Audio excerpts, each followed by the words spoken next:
We've gotten used to hearing governments say, we're working for your own good. The economy is growing. Opportunities are increasing. The future looks brighter. At least that's how it's always presented. But when you look at history a bit more carefully, it's not hard to see that many of these claims don't reflect the full truth.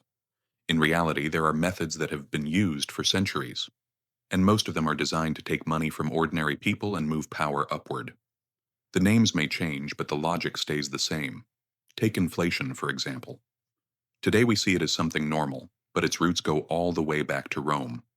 Back then, the state gradually reduced the silver content in coins, making the currency worth less. The coins looked the same, yet their purchasing power fell, and people became poorer without even realizing it. The logic behind modern central banking isn't all that different. In the Middle Ages, the method took a new form: forced loans. Kings pressured merchants to lend money.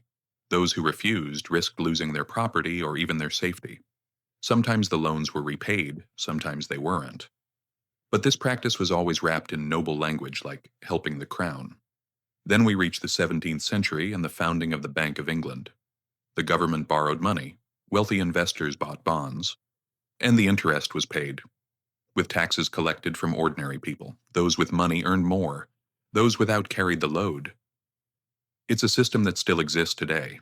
As we move into the modern era, the methods become more complicated.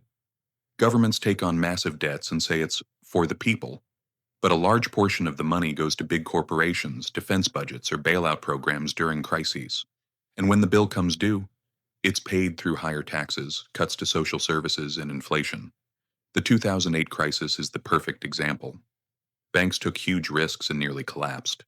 The government saved them using taxpayer money. And who regained power the fastest?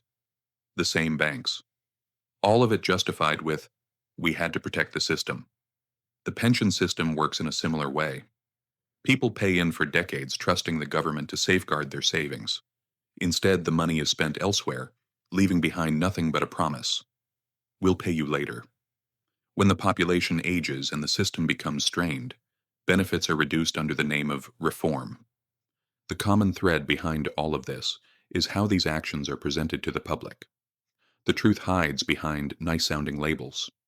Inflation equals growth. Cuts equals reform. Borrowing equals investment. Bailouts equals necessary steps.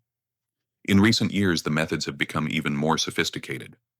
Quantitative easing is one of the best examples. Central banks created massive amounts of money to support the economy. Asset prices surged. Homes became more expensive. The stock market soared. Those who already owned assets got richer, while everyone else struggled with rising living costs. Increases in prices are basically a hidden tax. If your income doesn't rise at the same pace, you're the one paying the difference. Government debt shrinks, but people's expenses grow heavier. Even regulations aren't always for the public's benefit. Rules introduced to protect you often end up helping large corporations instead. War finances work the same way.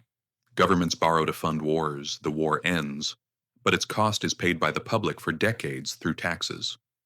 And the tax system becomes so complex that understanding where the money goes is nearly impossible. Looking at today, it's clear that Rome's old methods still live on in different forms: inflation, borrowing, bailouts. Ordinary people still carry the burden. The only thing that changes is the vocabulary. That's why understanding finance and history really matters. Once you know what you're dealing with, it becomes much harder to fall for the same tricks again. If this perspective is new to you, hit subscribe. History holds the answers, and I'll show you where to look. I'll show